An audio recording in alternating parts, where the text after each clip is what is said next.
I learned a long time ago from some real smart investors that whether you're buying a house or land or whatever it is, I need to be able to know that if things change tomorrow, that you can turn around, and they used to say, and kick that thing over your head. But really, I need to know that I will only buy if I could turn around tomorrow and sell it and make a profit.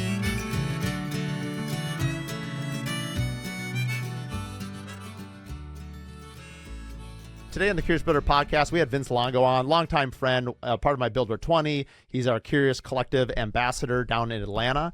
We're going to talk all about boundaries, work-life balance, and there's a whole bunch of firsts on this episode. We even have live bidding. Vince was bidding on a project while we were doing the interview. Spoiler alert, he lost the bid. Without further ado, here's Vince Longo.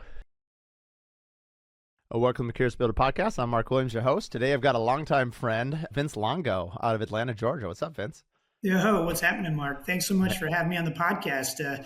I know it's been a long time coming. I feel like I'm finally ready. Finally ready. Well, it's funny. We met, so we were in the same Builder 20 for a couple of years together. We were friends before that. I mean, you're kind of the one that actually encouraged me to join your Builder 20. And now I'm out of the Builder 20 because my wife basically said, you can choose with all this travel I'm doing now with the Curious Builder and the Contractor Coalition. She's like, you have to get rid of something. And I was like, oh, I don't want to get rid of anything. It's like, it's a dog with like 5 of their favorite bones, or like get rid of one. And so sadly, I don't get to see. I probably see you about the same amount now because now you're one of our ambassadors for Curious Collective.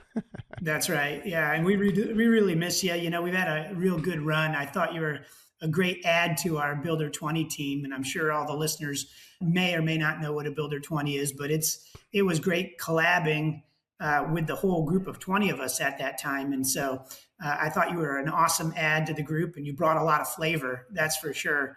And, I'm just glad to see you at the collective, and be part of the collective, but not only that, but all the other stuff you're doing. We were no short of personalities in our Builder 20. I love our Builder 20. I wish it was so helpful. And there's still, I do hope at some point to come back. We'll see how that all, as the kids get older, maybe. Like all of us, everyone's, we all want to be family first. We're building custom homes for people. And the coolest part about our community is everyone kind of gets it. No one really makes you feel bad. They sort of realize like, hey, we understand everyone wants the best for everyone else, which is kind of the spirit of not only Builder 20s, but the collectives, Contractor Coalition, and honestly, just our peer group of entrepreneurs across the United States. So it's pretty great. It is. And you know what's really crazy about it? It's funny because I totally agree with your wife. And my wife says the same thing. Although you have a couple of children, I only have one, and she's older. We're in a business that we have to be on all day. And we're always performing, whether it's with the vendors, subcontractors, designers, architects, and mainly our customers. And it's such a hands-on, it could drive you crazy one day. Our minds are going in a different direction, like 800 miles a minute. And, it's one of those things that it's weird because builders like us, we have a tendency to not only do all that, but say, oh, we've got more time to do all this other stuff. Let's do a podcast. Let's join the Builder 20. And, let's do all these things. And, God bless our lives. They got to look at us like we're just crazy. And I'm glad that they pull us back in from time to time and say, no. Don't forget, family comes before that. And so I get that a lot at home as well.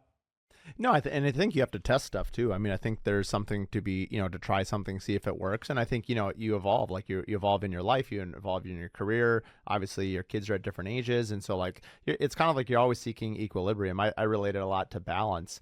I'm not the type, have you ever done slacklining before? It's like in a backyard barbecue, like those, it's like those 2 inches of nylon. You see like kids string them up in college campuses between trees and they kind of walk on them. Yeah. Like I don't pretend to be good at it, but I can make like a step, maybe 2, and then I'll fall off. The point is like, if someone asked you if you were balanced, like you might be balanced for like a second, but like we're always sort of seeking that new balance because your career changes, the market changes. Like, sometimes you're ripping hot and sometimes you're colder than cold. I used to always say that like, when you're hot, like every phone call leads to a sale. But man, when you're cold, like you are ice polar cold. And so it's like you're navigating all of this entrepreneurship, family, business. It's a lot.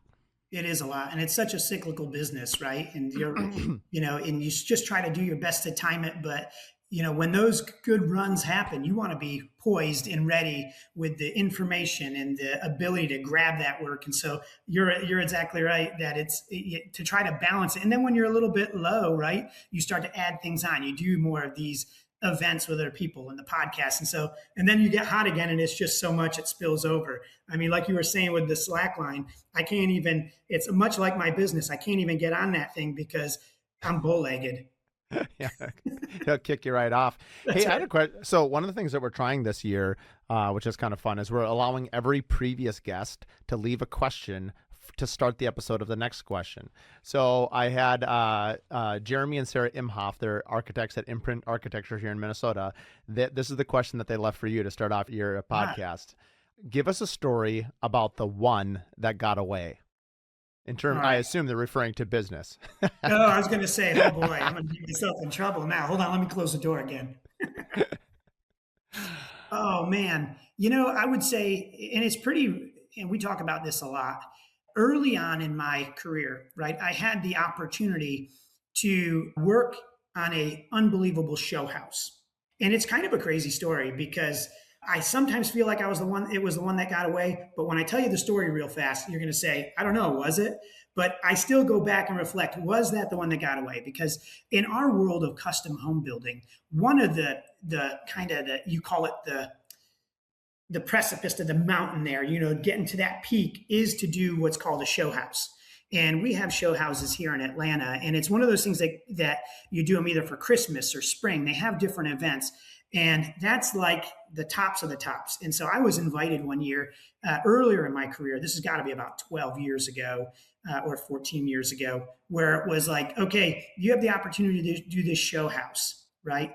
And I got brought in by a magazine, and the architects and architect I always wanted to work with, they do these massive houses from architecture in and around Atlanta and now around the country. And it's like everything was aligning, but the financing, because these houses are $4 or $5 million, and I was younger in my career, so I didn't have that financing ability to get it kicked off. And so they said, hey, we'll help you with that. They brought on another financier who was also a builder, but also an investor. And it was awesome. We were going to get started, but things started not lining up, right? They just started wanting more and more information from me. Like, hey, can I take a look at your books? Hey, give me the list of your vendors. And it just started getting a little bit fishy for me. And so there was all kinds of spotlight on it. They didn't have back then, Mark, they didn't have the podcasts and a lot of the social media that you have now to get your name out there. So this was the big way to get the name out there. And I was so torn because I knew this was something that, you have your ups and downs, but this was going to be a trajectory thing. This was going to take us into the stratosphere, into high end luxury custom building, which is where I wanted to be. It boiled down to this. I was so torn that, sometimes you'll want to do something. You might have something in your life, and I know you love to run, but do you do something where it gives you time to think, but you're doing something monotonous? What is Yeah, that? running.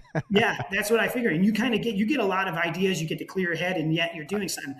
At the time for me, it was mowing the lawn because the Yeah, hum of the total. Oh, lawn. totally. And so I'm mowing the lawn and I'm pushing the lawnmower, and I'm right at this point where I'm like, what do I do? And I heard it, and people will think I'm crazy, but it's not. This is a real thing. I heard it clear as day in my head, Mark, a voice. And it was a voice that I couldn't repeat. Like it was so eloquent that I could not re-say it to myself. And I can't even like re-say it to you, but it was so eloquent that said, my son, if you do this job, if you take this, your career will be over. Don't do it. And I don't know where it came from.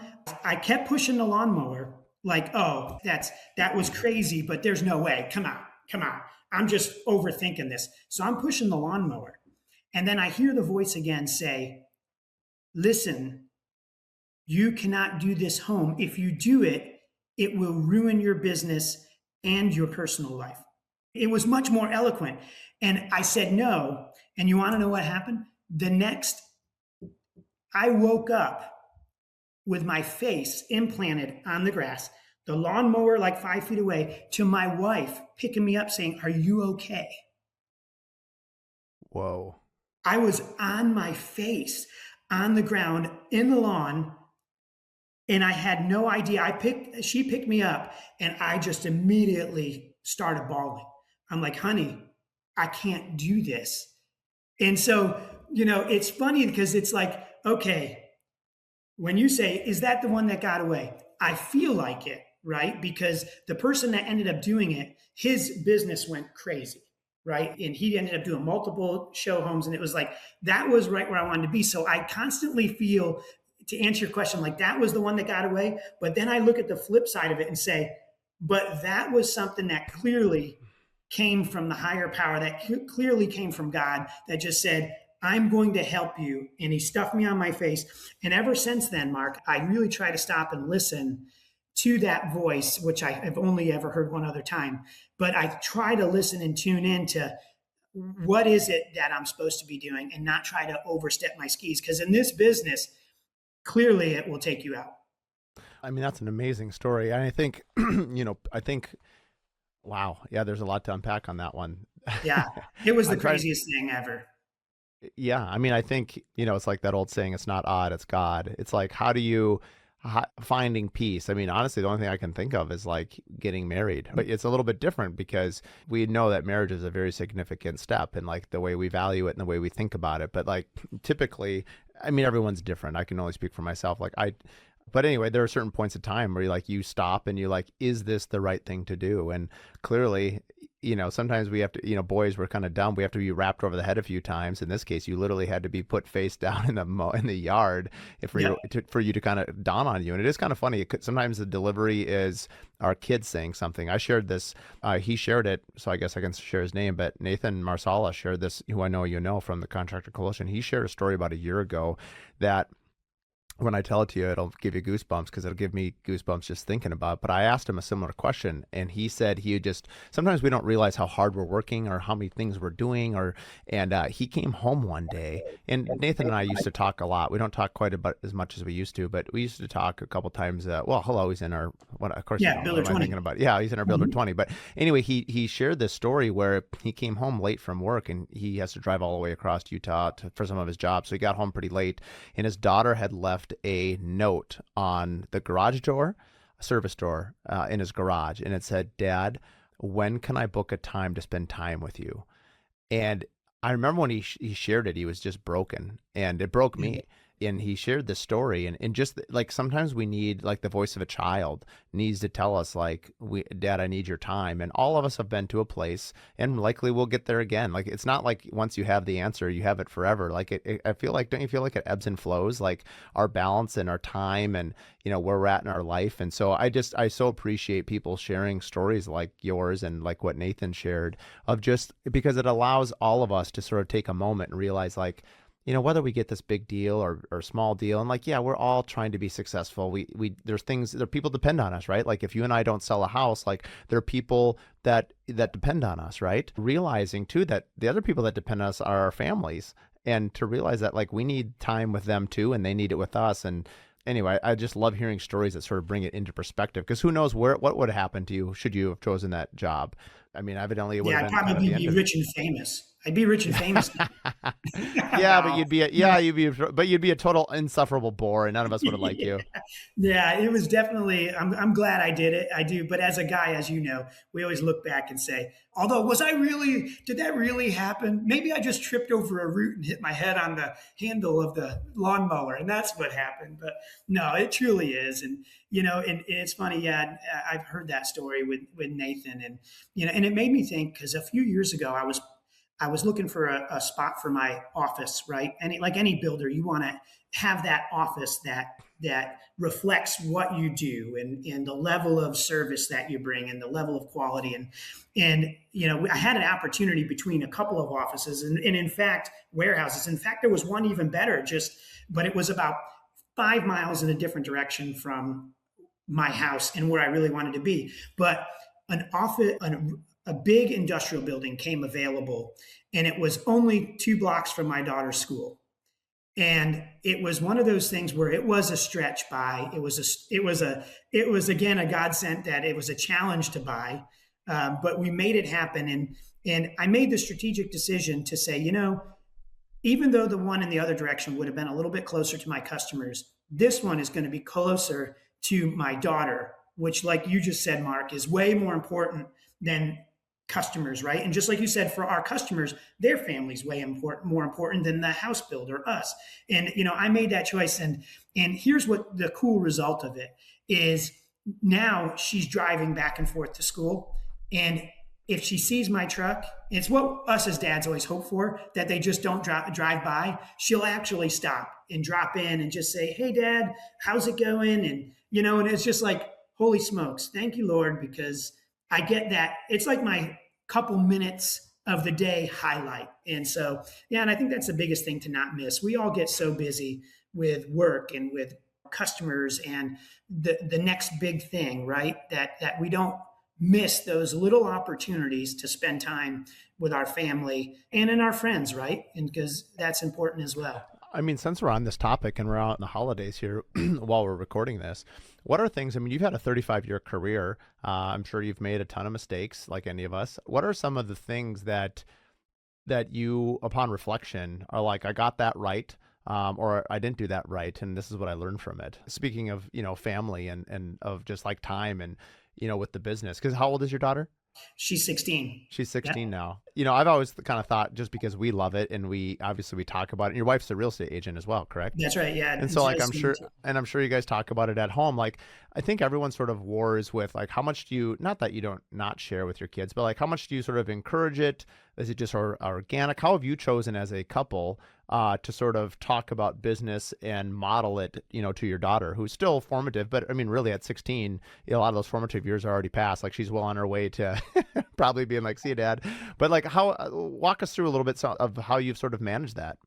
Yeah, Amber, my wife, and I talked about this early on, where she really had a coming to Jesus meeting with me when our daughter was born. Because early on, when our daughter was born, my wife was still traveling doing software sales, and so the cool thing is I had to be at home because she was traveling, right? And so I purposely made the time in my schedule to pick my daughter up from daycare, and then finally we decided, hey, I need for you, as her mom, to spend more time with her. And she was like, yes, please, I would love nothing more. And I said, now, I need to work a little bit more. I'm going to have to get that extra job, that extra project to get that money coming in. So I would say right from the start, it was open communication, really sitting down, Mark, and spelling out what are our goals as a family.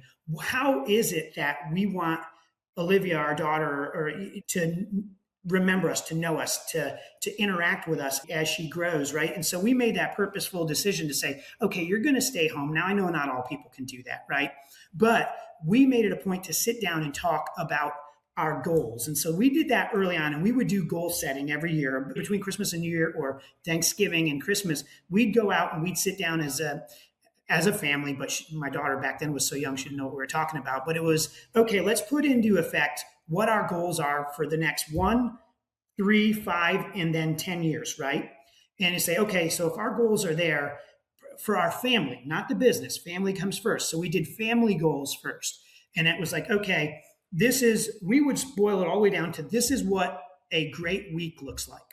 And I created my schedule Oh, around it. I Now, love. was there days that it was tough? Were there projects we just didn't get because it was just going to be too much? Yeah.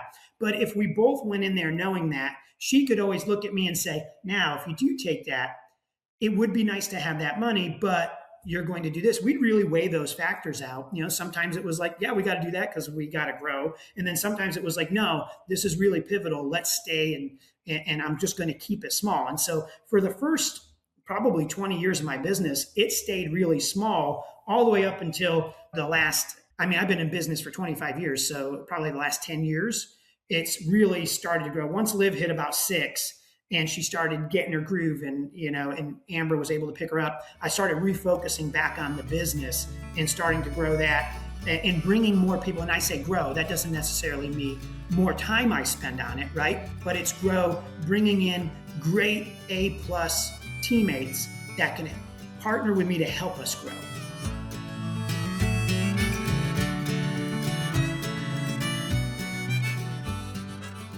We're happy to announce that on March 20th, Sauna Camp will be coming back to Minnesota. Out on Lake Independence, we're going to do a half-day event, and we're going to start out with a 1-hour podcast. We've got Alex Larson, who's an Iron Woman. She's also a professional nutritionalist coach. We've got Ryan Rivard.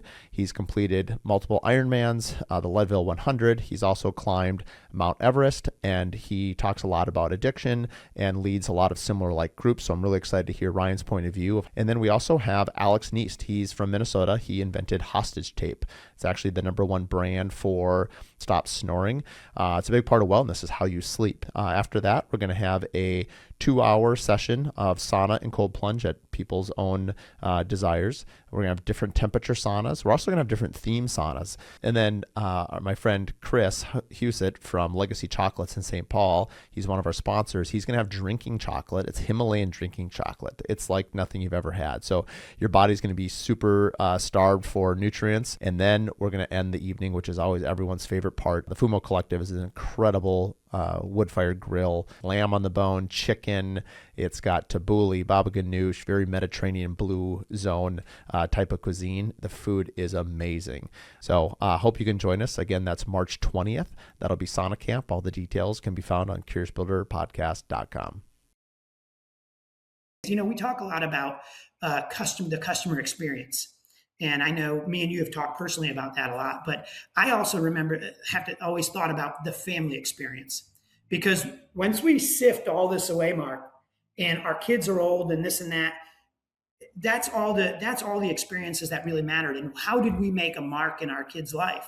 Fast forward that, there were definitely days where Amber and I would be both on the job site and we'd be pulling Liv with us, and she did not want to be there. But she also saw how much we would interact, right? And how we dealt with conflict. And that was one of those big things that we were always cognizant of, hey, we're not going to yell at each other in front of the kid of our daughter. We're going to treat each other with respect. We're going to talk very highly of each other. If we have something, we're going to take that. We call that the parking lot, right? We're going to bring that out into the parking lot and we're going to talk about it there where little ears of corn can't hear. We would do that. And I really think that helped mold my daughter into always seeing us work together, always seeing us, talking and being a family. And so I think that was a real lucky outcome. And we're seeing that now start to play out in Liv's life as she gets older. Now, it's interesting because here's what I'm trying. You're going to love this. And maybe somebody listening to this will get a good tip that has a construction company or whatever business. It's not huge in Atlanta. I don't know how it is out in Minnesota, but here or in North Carolina, South Carolina, Virginia, it's pretty big to take a gap year after high school before you go to college, right? Sometimes I think, listen, if you're not going to be a doctor, a lawyer, an engineer, something that needs that schooling, training, and a license to work, if you're just going into because you don't know what you want to do, but you're going to take liberal arts or something like that, if you don't clearly know what you want to do, and that's my daughter's case, she doesn't know what she wants to do. She wanted to be a zoologist until she realized that was research, not petting animals at the zoo all day, right? And so I told her she's got this familiarity with construction. Now I'm still trying to sell it to her, right? And some of the other guys in our Builder 20 are like, I'm taking that. And so what I came up with is, we also flip houses. So we build new luxury homes for customers. We also build spec houses, high-end luxury spec houses, and we also flip and hold rentals. So we do short-term, quick cash with our customers, consistent cash, long shot, big hits on our specs. And we also diversify by buying rentals or flipping houses keep the guys busy and our long-term portfolio, right? So we try to have a full, well-rounded investment and business strategy here, right? And so since we know how to do all that, I told Liv, my daughter, I said, hey, let's do this. Take a gap year. If you don't know what you want to do, take a gap year. And what we're going to do, me and your mom are going to take you through the cycle. So you're going to go, your mom's going to, with her realtor skills, take you to find a house, teach you how to get the financing, how to write a contract to buy a house, how to get insurance, all those things realtors do, right? And then your mom's also an incredible designer. So we're going to identify the house. I'm going to help show you how to do a walkthrough, pricing. I'm show you how to put an estimate together where you get those numbers. I'm going to introduce you to all the players, the subcontractors, vendors, this and that, show you how all that structure works, the whole process. And we're going to buy that house. You and your mom are going to learn how to design. You're going to design it. So you're going to learn realty. You're going to learn design. You're going to work with me every day, and I'm going to put the gloves back on, the work belt back on, and we're going to get knee deep and working on this flip, right? Something that we can turn around in about 6 to 9 months, right? We're going to do everything. Meanwhile, you're going to work with your mom to get it relisted and staged and all these things. So I'm going to teach you how to work with the trades. So, little hint, you never want to do this. They're never going to take advantage of you in the future if you need to have something done to your house, because you know what's happening. I said, at the very end, we're going to sell this thing. You're going to go through the whole sales process. And then, you got to pay the bank, because we got to get a bank. So you're going to learn about interest, making payments, keeping track of books. There, once everybody's paid and that, and the HUD statement's done, there's going to be a line on the bottom that says, profit or what you're taking home. And all of that's going to be yours. And you get to use that however you want, whether you want to apply it to school or however, or life, but you are going to school. But at the end of that, you're going to have this full, well-rounded, I tried everything. And if something in there, real estate might appeal to you, or finance, and you can jump into that. And so, I still got her on the hook of a strong maybe, right? But I That's a, thought I that was mean, a spectacular That's thing. amazing. I love this story. It's so funny. The two thoughts come to mind. Literally, I was having this conversation yesterday, but my gap year is a lot different than your gap year. I was thinking, like, I'm not someone who lives life with a lot of regrets, but there's a part of me that, when are you the most free you're ever going to be in your life is between high school and college, or right after college, assuming that the realities of life, which are real, paying mortgages, eating food, like all the stuff that you have to do. But I've wondered, I remember asking my dad when I was 23, I said, Dad, hey, I have some buddies who are traveling in Europe, thinking like, kind of like basically, could you help a brother out? And he's like, yeah, right. The gravy train's over, buddy. Go get a job, kick me out the door kind of thing. And I would have it any other way. He was 100% right to do so. But my thought is like, I love traveling, and our parents taught us different kinds of traveling, and this is not my podcast, so I won't go into all those things that we did as a family, but like, I just love traveling. I get so many of my ideas from traveling. You mentioned running, but honestly, a big part is like, when I travel, my brain lights up like a Christmas tree with ideas, especially overseas, like different kinds of construction, or just whatever, you're just getting new stimulus, or in the mountains, whatever it might be. And you learn so much about life when you travel. I've thought a little bit recently, my daughter is 9, and she just asked about like an allowance, or she said, hey, what can I do around the house where I could earn money? And of course, my wife is not nearly as into this as I am. And I'm like, well, tell me more. Because to me, this is how an entrepreneur thinks. Like, I want something. I want to know how I can get that thing. So I'm going to go figure out how to do it. So I love the way her mind is working right now. And I want to reward her, so we'll figure that out. But my question is I had this idea yesterday that what if half of what she made went into like a gap year bank account? And your gap year, like I said, is different. I love yours, and maybe I'll do that too. But like, the idea is that they could self-fund their own, so they invest it. I help her invest it. And over the next 10, 12, 15 years, it goes into this thing, so that if and when she's done with college or high school, or whenever her path in life takes her, if she wants to use whatever she set aside, she doesn't have to ask me for it. She's already saved for it. And it's her money to use. And if it's the gap year, like you're saying, between high school and college, I mean, that money that she made on that rental, let's say it's 20, 50, 100 grand, whatever, she could use that money and go on a trip. Anyway, I just love this concept that we could come up with a way to empower our kids to just think about something a little bit differently. But I love what you're doing because it's so tactile. You're learning so many different parts of the business. I assume your wife's all on board for this? Yeah, she's totally on board. So she's working hard to try to convince Liv to do that as well.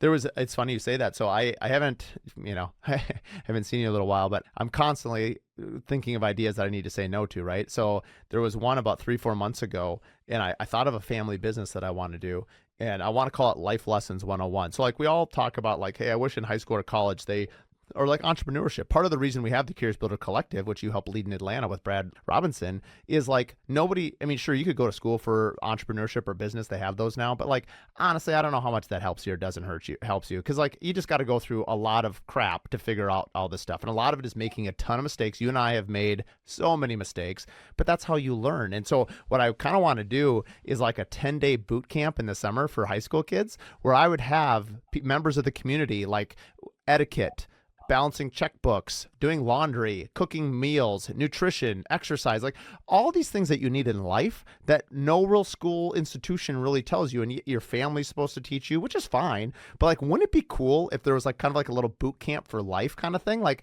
I know it'd be fun to be a part of it, which is why I'm thinking about creating it. But the second part is like, how cool would it be to send your kids to like a boot camp for life to sort of reiterate some, and they wouldn't have, it's not like they wouldn't know any of these things most likely, but everyone could use a refresher on whatever it might be that we decide to offer. So that's, anyway, those are some things that I think of when you were talking about your gap year. I think that's amazing. I mean, think about it, Mark. I mean, I think you're onto something spectacular because it seems like every year more and more, especially with the phones and social media, they're getting further and further disconnected. Hey, by the way, so are their parents, right? They're getting further and further disconnected with how it is to actually manage your life back to the basics of, okay, so if this doesn't work, how do I do this? Or how do I take care of myself? And, and so I think a boot camp 101 back to like basics would be huge. I think that's an awesome opportunity. I also thought it'd be, honestly, so what made me think of it was twofold. One, my mom is like the queen of etiquette, and so she really made a mistake with me, clearly. But the point being is like, I think there'd be members of our community there. I think there would be, business owners, but honestly, it's something I could own, and I could create a separate LLC with my kids, and my kids could help learn how to run this business, and it could be like theirs. Like we've been in Builder 20 before. Like, I don't know if Mark D. Williams Custom Homes is a sellable asset when I'm done. Maybe it isn't. It's just sort of, it's difficult because most business owners have a job, they don't have a business. And even though I've learned so much in the last 4 or 5 years, and like everyone's career, you hopefully gain more towards the end than you do in the beginning. Like right now, if I leave, I don't have a company. Now I know my company could last for about a year and a half. Like they could build all the stuff I have under contract, no problem. Like we kind of already did this like Dr. Death episode where it's like, hey, if I die, like what will my team do? We've got that figured out. But like beyond that, like until you can replace yourself, you don't have a business. And so where I was going with this is like, how cool would it be to create a little business with your children? And it could be like their thing. And anyway, that's kind of what's got me excited lately. That is exciting. That's absolutely important. You and Nathan are good buddies. I haven't had Nathan on the podcast yet, but you guys started your podcast. Yeah. Building Brews and Barbecue, or barbecue. Was it Building Brews and Barbecue? Building Brews and Barbecue. We meant for it to be, well, it's funny. We have a lot of fun with it, right? And it's fully videotaped, the whole 9 yards. And the initial idea was, hey, we're going to get on here. It's going to be like a variety show. We're going to be talking building. We're going to be drinking brews, whether it's bourbons or beers, and then we're going to be making food.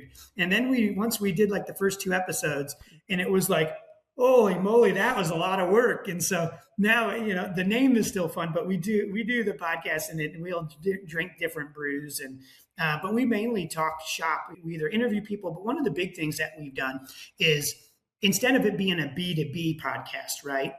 We're going B2C. Like, we want to educate consumers and our customers as to the entire process. And so we're just wrapping up now a series called The House That Wisdom Built. And it's about a 24 episode series that takes our listeners, right, from, okay, you wake up and you want to renovate your home or build a new home. What do you do? Right? And we talk about all the challenges, the problems, the highs, the lows, from start to finish. How important a good pre-construction is, and what does that look like, and what are some tips and tricks and things that you need to know about during the build that your builder might not tell you or might not learn online, but they'd be good for you to save money or just to be in the know. And we take that all the way through to closeout. And then what do you do after closeout? How does a warranty work? And then how do you maintain your home? What are some good tips and tricks and places to go to have a great home maintenance plan? And so we're right in the midst of that, and we're having a lot of fun with it. And we're getting a lot of good reviews, a lot of good feedback. It's funny, you don't get many people that'll write reviews, but you'll go out and talk to people and they're like, I've listened to every episode. I love the one. And now I'm like, oh my gosh, I got to remember what I say half the time. All right. I mean, what's interesting about that, and you're right, because like obviously the Curious Builder was meant to be B2B, and I love that about your podcast. That's what I wanted to talk about, but you went right there about going to your clients. And it's interesting because How many total episodes do you have right now until you release this 25 miniseries? I think with the we only had like 10, I think, or so before the miniseries. And then we did the miniseries. And really that came about, Mark, because you know how expensive it is to film these. Very. Especially when You you've so got, you guys we batch had record. yeah, yeah. And so we have 4 different cameras going on these, and we did the first, and it was like, I'm getting the bill, and I'm like, oh my goodness, I don't know if they're the bang for the buck. And so I then we think did the you batch. told me. I mean, yeah, Yeah, it's when you guys expensive. first started a year ago, I was like, whoa, because your video quality is amazing. It's so good. Hmm. And when you told me what you were paying, I think I even pulled you aside. I'm like, buddy, have you thought about sponsors or how you're going to pay for this? Because it reminded me of the old line from Top Gun, son, you're writing checks your body can't cash. That's right. And Well, so it's like, oh boy. yeah, and you're exactly right. And so then we started batching them. And also Nathan, he flies in from Oklahoma because he builds in Oklahoma City, Edmond area. And so he flies in. And so we've got all of that and timing. And so we'll sit down and we'll do 4 or 6 of them, in a day or in a 2-day span. And so, we're doing it that way. And then after the series, we're, still working up something that's going to be next, but it should be a lot of fun. And we're just having fun with it, and I think that's the biggest thing. One thing, as you know, I'm not as great with gathering or asking for sponsorship dollars, which is I need to take a course on that. And so I need for you to create a master course, Mark, so I can take it because I obviously need it for the collectives, but I also need it to foot this bill because I feel like, I mean, you know how it goes. You always feel like it's not good enough. That nobody's going to want to pick it up. It's that I don't. It's that self guessing. It's that limited. I'm limiting where I think it can go, and I always think that oh well, they won't. It won't be good enough for a sponsor to be interested, right? And I think those I limited beliefs affect even us as builders Yeah. or business owners a lot. I mean, if you don't believe the person in the mirror, why would somebody else? And Hmm. so I think, it's a little bit like, just the things that you learn. It's a little bit, like one of the biggest things I learned at Contractor Coalition the first time is when Nick Schiffer said, yeah, I had a pre-con agreement, but I used to credit the pre-con agreement to the final contract. And he said, why are you doing free work? And I was like, what? Anyway, so long story short, like we don't credit the pre-construction work towards the job. And anyway, but it took me about 4 or 5 months of practicing it and believing it. Now I don't even blink, and neither do clients. But again, I had to get to the point where I believed what I was saying. And part of it, especially if we have to untrain ourselves from, a practice or something that we're not doing, to do it differently. And I think sometimes the hardest person to sell is us. And or like, we're so focused on right here, but like lift your eyes up and look beyond yourself. And I think that's where, your friend group, your builder 20s, your collectives, people in your industry, podcasts like this, other book tapes. I mean, I know you and I are huge avid fans of Founders podcast. And, it's like, I love listening to those stories because you don't know how they matriculate into your brain and sort of affect your business. And like, ooh, that's a good idea. Oh, I should try that. Like even this comment about gap year, like now that's going to be living rent free in my head for a while. And I'm going to be like, maybe I can do 2 gap years, 1 gap year to teach them the business ethics and 1 gap year. They can self fund. I like your gap year better because it'll help fund my gap year. If I can teach my kids how to run a business, then then 4 years later, they can retire for a 6-month, travel abroad kind of a gap year is what I'm thinking. So That's right. Or, and to that is how you're confident, really confident in one thing, but then there's other areas where you're not. It's funny that yeah, little backstory. As we're shooting this podcast, I have a split screen right here, and I have a bid on a house that's a government seized house right here going on, and I'm currently the highest bidder. And so it's funny how I'm really confident that I can do this podcast with you, but yet I'm still bidding on a $2 million house to flip over here on the left.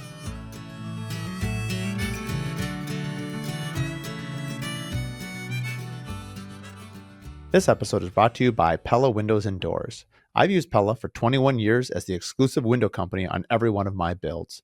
When people ask me who I trust for windows and doors, it's Pella, every time. Their craftsmanship, their innovation, the top tier service make them a no-brainer for any custom home builder or designer who demand the best. Whether you're designing something bold or building something with timeless elegance, Pella has you covered. They're also the only window company that has a lifetime warranty on all of their windows. I've gotten to know all of their people at Pella Corporate as well as locally here at Pella Northland. I'm proud to call them our partners and our friends. Visit Pella.com to learn more and connect with your local reps today. Also, for more information, you can listen to episode 1, where I interview their founders, as well as episode 109, where we talk about the innovation at Pella. This is amazing. This is amazing. Well, hey, give us live real-time updates. If you need to poll the audience, which is just me, I'll just be like, bet it. I'm a buy person. Yeah. I'm actually a terrible buyer because I tend to overpay because I what makes me a really good, I don't know if this can relate to you, but I feel like I'm really good if I meet with a client and getting their dreams on paper and really expanding what they believe. I'm really good at remodeling because I can see what it isn't and how to dream. You know what I'm bad at is buying things at a good deal because I can sell myself better than anybody else. And I can pump up any value because I start believing what I'm saying and it just goes to the moon. I know you buy a lot of land. How do you balance out your creativity and enthusiasm and desire to create something with, like, because we all know that the money's made on the buy, or at least that's what I've been told. I usually just buy things too high, so I would not know that. But is that true in your experience? And how do you actually structure your mindset in your business so that when you buy right? Yeah, that's exactly right. I learned a long time ago, before even when I was early in my career, right? So when I started the business, the only thing I was doing was flipping houses, right? And so I also belonged to an investor group. It's a RIA, Real Estate Investor Association, right? And I still belong to them now. That's a whole separate side of what I do. And I learned a long time ago from some real smart investors that, just like what you said before, and I've always taken it to heart that whether you're buying a house or land or whatever it is, I need to be able to know that if things change tomorrow, I something happens to me tomorrow, something happens that you can turn around, and they used to say, and kick that thing over your head. But really, I need to know that I will only buy if I could turn around tomorrow and sell it and make a profit. And so, a great example of that is just recently I bought a house to bulldoze, right? Like you're saying, how do I go about doing that? Well, years in the business, you get really good at numbers. I actually have a full blown spreadsheet that I can put the numbers, it automatically, the gift of AI, right? But that's made it even better. But even before that, I had a spreadsheet that could pull numbers from Zillow and other things that have sold, realtor information, and I can quickly do, like you would do in any good pre-con, but real fast, the numbers, the fix and flip numbers, and the how much investment up, what group is going to fund it, how much their points are, and what they're going to give me out of, how they're going to lend me the money. I have a whole spreadsheet that does it, so I can quickly go through and see, does this thing make money or not? Right. And then the second step is going and physically seeing it. And so, for example, I just had one that we bought probably 10 months ago that looked great, going to tear it down, do a new house there. But we can't get, because we've had some inflation, right? And we've had some changes. I can't get the numbers to work. But I was able to turn that house around as is and sell it to another investor that's going to find a way. I don't know how. I couldn't find it, but they're going to find a way to fix it up. And I just quickly turned it and made 25 grand, right? Because I bought right. And that's the key. You got to be willing, and this goes the same for customers, right? Is you got to be willing to walk away from something unless you get it at that number that makes sense. Same thing with customers. You got to be willing to walk away from a customer that just is not a good fit. And how do you figure that out? Well, you do your due diligence, you do a nice pre-con process, but you do it tactfully, right? And that's always been you make all of your money on the buy side. And I would argue, Mark, you make all your money with a customer in a custom home that you might be building on the buy side, on when you're accepting to work with them. I think that's, because with a bad customer, you're going to go down. Mm-hmm. That's a really powerful way to look at it. That the buy is when you agree to work with them, because you're 100% correct. I look back on my career, no one can get it right all the time. I mean, the reason this is you've likely made all these mistakes, would be my guess. And I look back at land I bought that was too high, or clients that I chased. This is what's hard when you're competitive and you like sales. Mm-hmm. One lawyer told me this great phrase that I like. He said, when he's a hammer, everything looks like a nail. And I think when you're in sales and you're the hammer, everything you just want to nail everything. You just want to Yeah, get win because you're looking for the dopamine hit. I want to sell, sell, sell, sell, and it doesn't happen until sometime you've either been burned or you had the one thing that's I think our industry is a lot different than many industries, not all, but many, is the lifestyle. We are with our clients for so long, and we value them. And this is not a negative thing, but it's just what the nature of our industry. Like a good relationship is it's 10x what it is because it lasts for decades and years and years and years. But so does a bad one too. And so you can't take the good without the bad, right? Otherwise, that's you right. and I would both be single because shout out to our wives. But the point is identifying your ideal client. Like I didn't even know that phrase, which is real popular now. I didn't even know what that meant until like probably 3-4 years ago. I honestly had no clue what that meant. And like you look back early in your career, and it's like there wasn't a ball you didn't chase if you were a dog because you just thought that's what. Mhm. And you become what's crazy, right? Is if you could go back and talk to a young Vince, and you'd say you can work smarter, not how all these platitudes that are kind of but they're true. Yep, You can make more money doing less for better people. Now that's right. again, we still make mistakes, so it's not that can't always be perfect, but it is kind of amazing as you get more experience how you sort of learn that and practice it. What are some other, I mean, that's a great one. I love the idea that for you the buy was when you agreed to work for the client. That was the win for you. That's right. Yeah, and because we're always buying, right? Always be buying. And the big thing is, don't forget, is that good people hang out with good people. And so if you pick your customers right that align with you, right? And I'm not saying it's just they're jerks or whatever, but they got to align with how you live. It's just a good alignment. When you align with those, there a lot of times you'll discover, oh, we like a lot of the same things or we have a lot of the same traits. And and if you're picking those folks, they obviously have friends and colleagues that are the same as them. And so what you're saying is absolutely right. The less you do, but you pick the right customer, you're not only going to have a win there. And sometimes it's not even about making more money. I mean, obviously we all have to be profitable and make good profit, but you're making profitable relationships. And that's going to pay you dividends because they're going to connect you with like people, and they're going to share their experience because if they like you and you have a great customer experience relationship and process for them to fit into, they're going to tell others about that. And so a lot of times you're exactly right. You're going to get further faster with good people.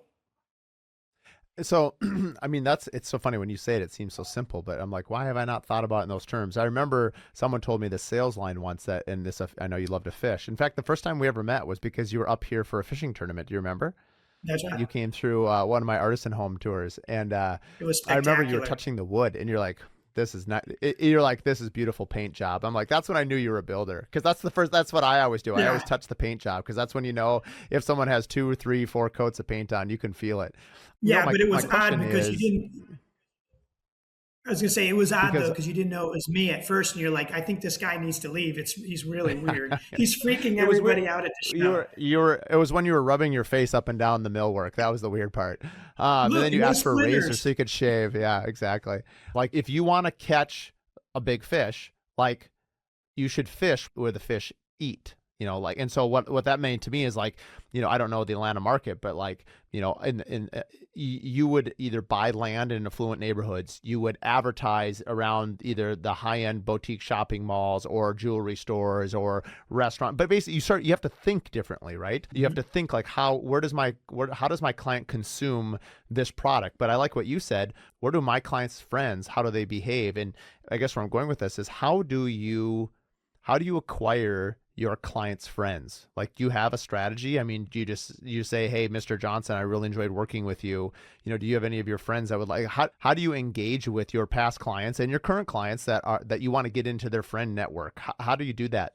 That's really great. We kind of have a motto around here is that we don't aspire right off the bat to make our customers friends. We want to have our customers be our friends. That's an end result of the awesome experience we deliver in our build process. We keep our build process very professional.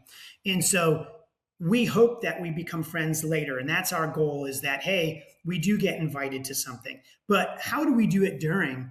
Is we set up events during our build.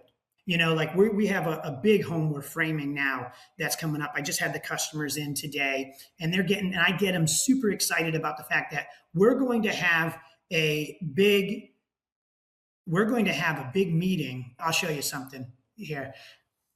Come in here, hon. Oh, your daughter just stopped by. For those of you not watching, push on the end. Come in the end.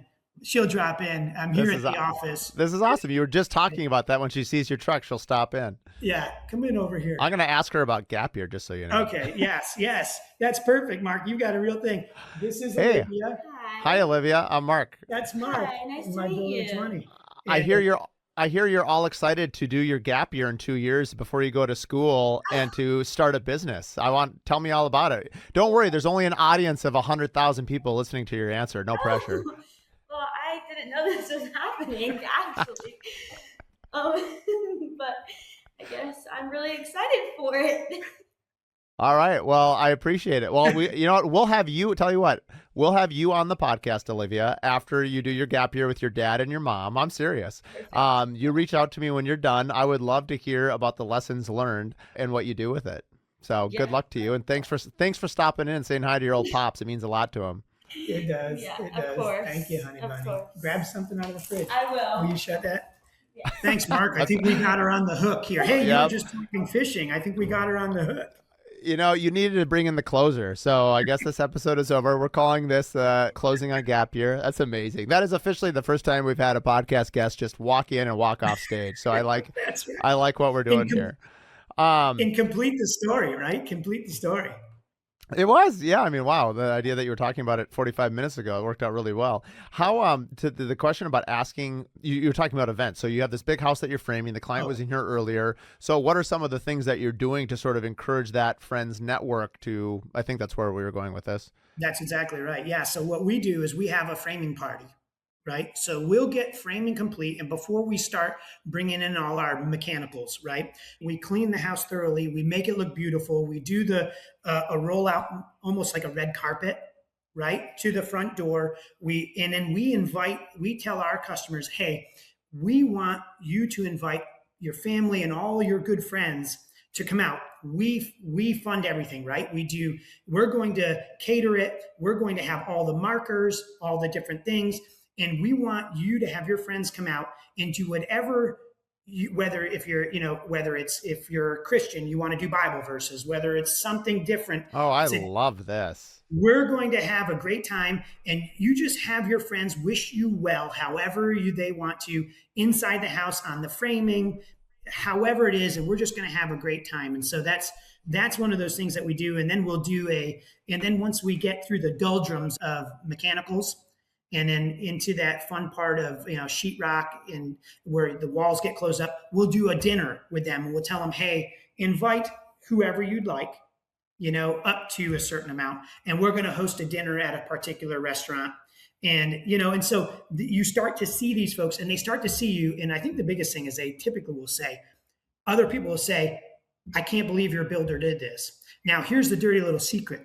You could have things that have gone fully wrong, right?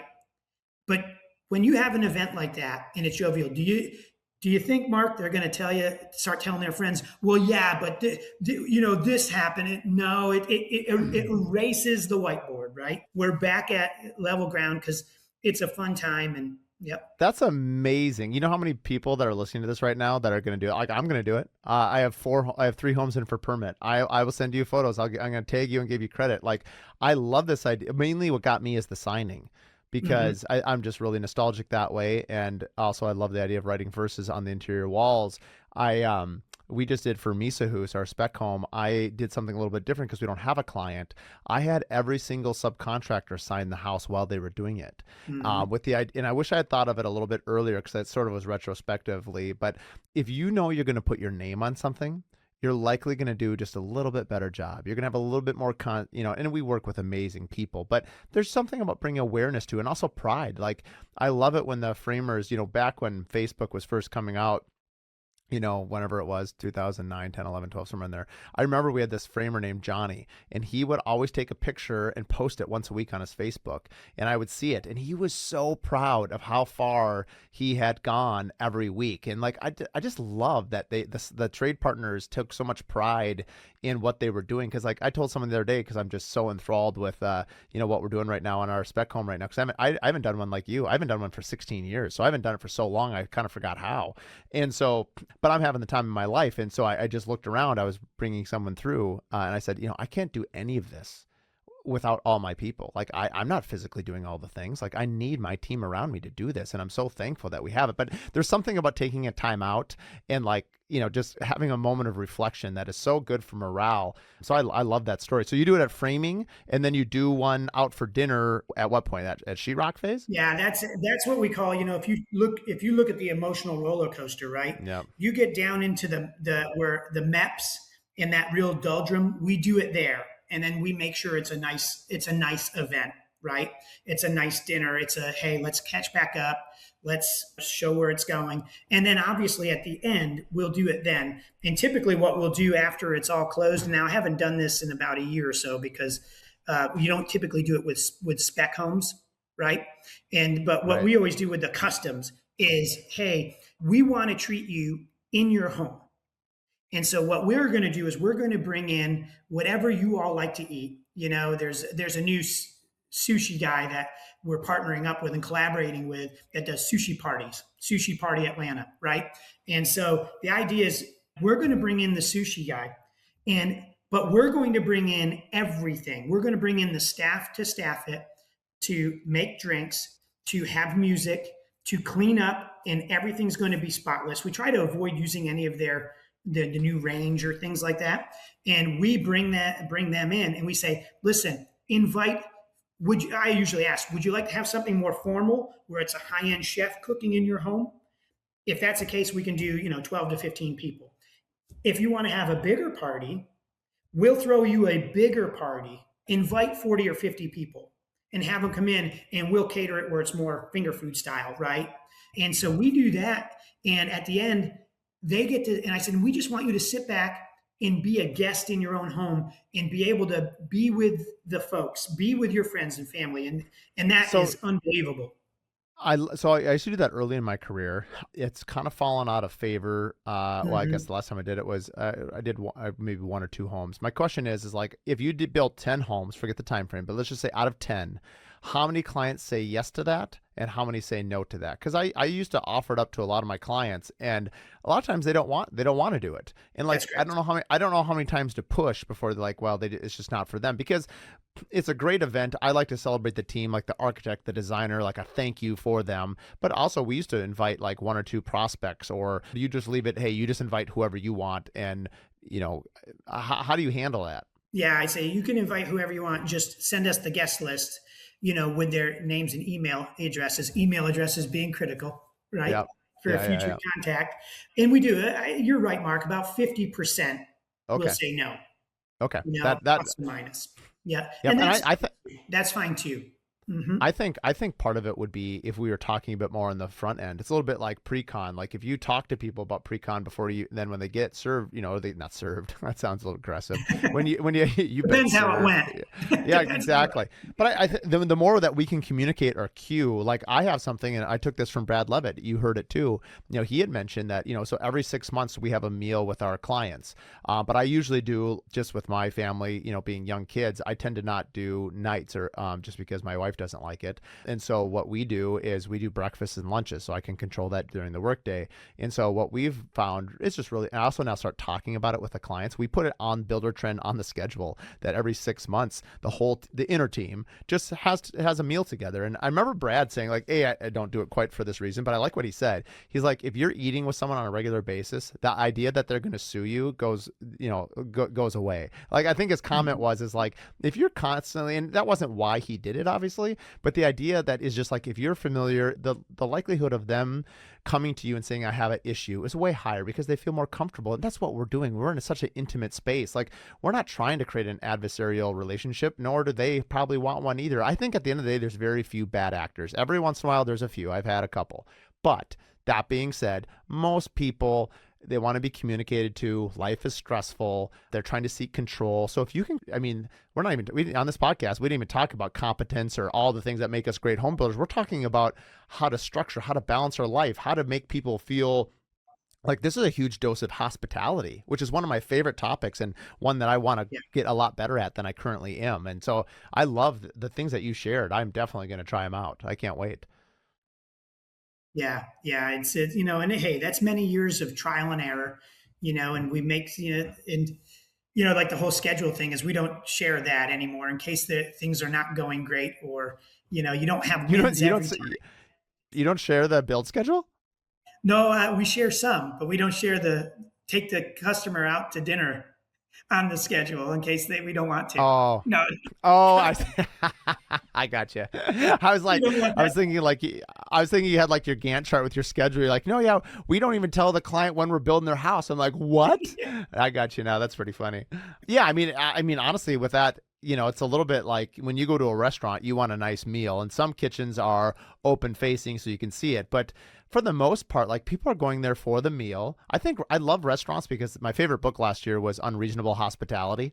Yeah. And did you ever end up reading it or no? Oh yeah. Yeah. Oh yeah.